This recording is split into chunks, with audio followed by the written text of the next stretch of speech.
सास के मेहमान। सिमर की सास की सारी जिंदगी किराए के मकान में ही बीती, लेकिन जब बेटा कमाने लायक हुआ तो उसने अपना बड़ा मकान बनाया। क्या है माँ, इतनी लंबी लिस्ट मेहमानों की? गृह प्रवेश है सिर्फ, शादी में तो तुमने इन लोगों को बुलाया ही था ना। अरे बेटा, तुम्हारे पिता और मैंने तो सारा आजीवन घर नहीं बनाया, ये सोचकर कि पैसा घर में लगा देंगे तो तुझे कहाँ से पढ़ाएंगे। अब बेटा, घर जैसी खुशी में मैं उन लोगों को कैसे भूल जाऊं जिन लोगों के साथ मैंने पूरा जीवन काटा। तभी वहाँ बहू आ जाती है। क्या माँ जी, कैसी बात कर रही हैं? बुआ जी, चाची जी, उनकी बेटियाँ, ससुराल वाले सभी तो आ रहे हैं। मैंने उनकी लिस्ट सुमन से पूछकर तैयार कर ली है। हाँ बेटा, ये लोग तो रिश्तेदार हैं, इन लोगों को तो बुलाना ही है, लेकिन जिन लोगों के साथ मैं किराए के मकानों में रही, वो मकान मालिक, वो पड़ोसी, उन्हें कैसे भूल सकती हूँ। माँ, लेकिन वो नीलम आंटी को तो मत बुलाना, बड़ा ही लो स्टैंडर्ड साउंड करती है वो। हाँ माँ, और वो किरण को भी। उनका पति और बेटा खाते कितना है।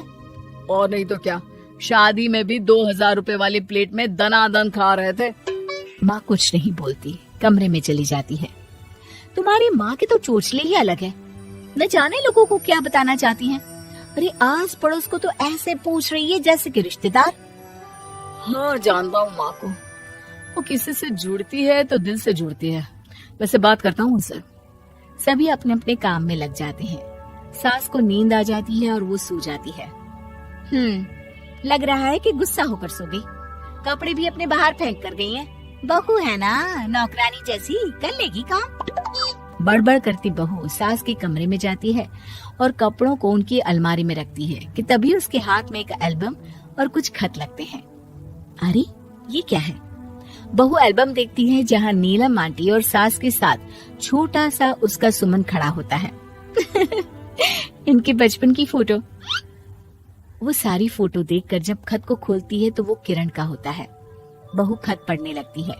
खत में लिखा होता है, तू पैसे की चिंता ना कर, सुमन की पढ़ाई में कोई कमी ना हो, हम पड़ोसी नहीं बहने हैं। तभी सास जग जाती है।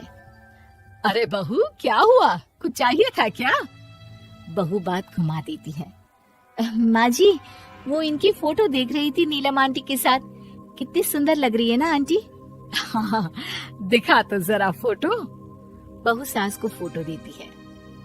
सास फोटो देखकर कहती है, याद आता है, तेरे ससुर जी तो थे नहीं, काम के लिए 10 दिनों के लिए शहर से बाहर गए थे।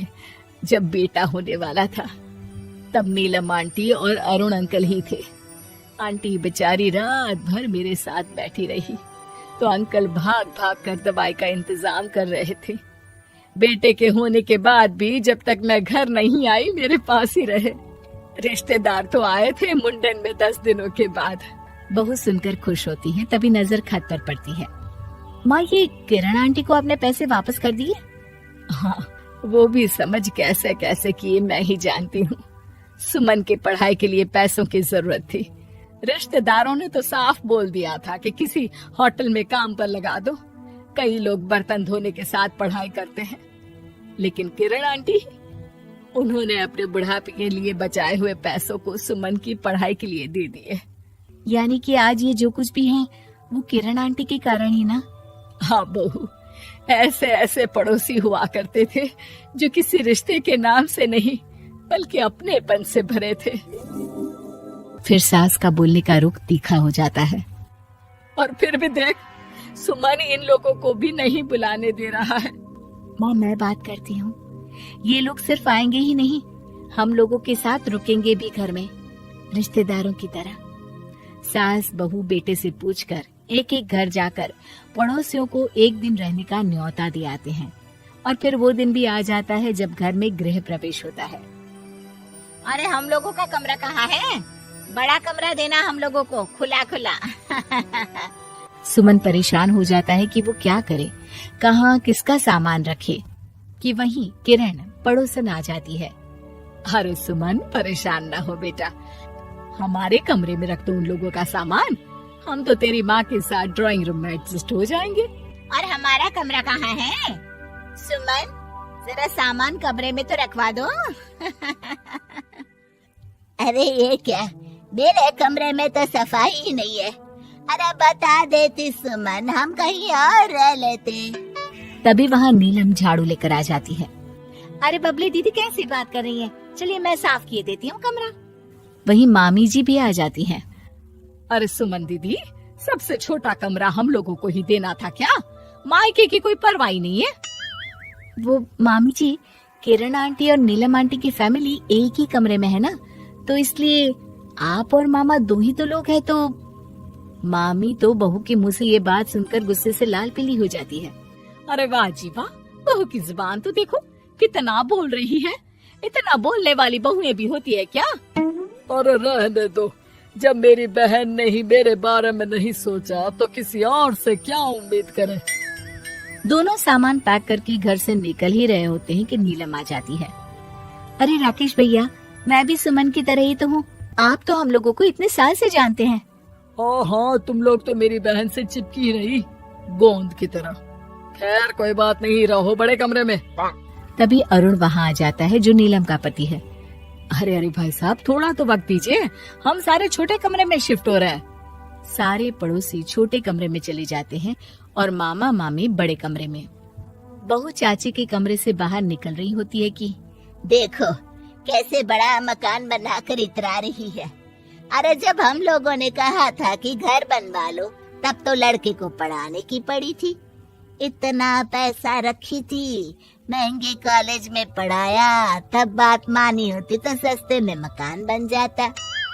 बहू आगे जाती है जहाँ दोनों पड़ोसन भी आपस में बात कर रही थी। मानना पड़ेगा सुमन को, बहुत ही समझदारी के साथ चली। बच्चों की जिम्मेदारी को सबसे ऊपर रखा, रिश्तेदारों के साथ भी पूरा निभाया। नहीं तो आजकल के रिश्तेदार। अरे सुमन के लिए तो हम हमेशा ही खड़े हैं। बहू तभी मामी के पास जाती है, जहाँ वो मामा से कह रही होती है, बस अब आ गए इसके घर। अब तो ये रो रो कर भी बुलाएगी तो मैं ना आऊं। कैसे कमरे में रखा हम लोगों को। सुमन भी ना किसी काम की नहीं है। बहू सभी को देख समझ रही थी, रिश्तेदारों के नखरों के बीच पड़ोसियों का प्यार। वो देखकर समझ जाती है कि सास के असली मेहमान कौन है। दोस्तों, हमें उम्मीद है कि आपको हमारी ये कहानी पसंद आई होगी। कृपया हमारे चैनल को सब्सक्राइब करें और सभी अपडेट्स के लिए बेल आइकन जरूर दबाएं। और हाँ, वीडियो लाइक और शेयर करना मत भूलिएगा। Bye bye.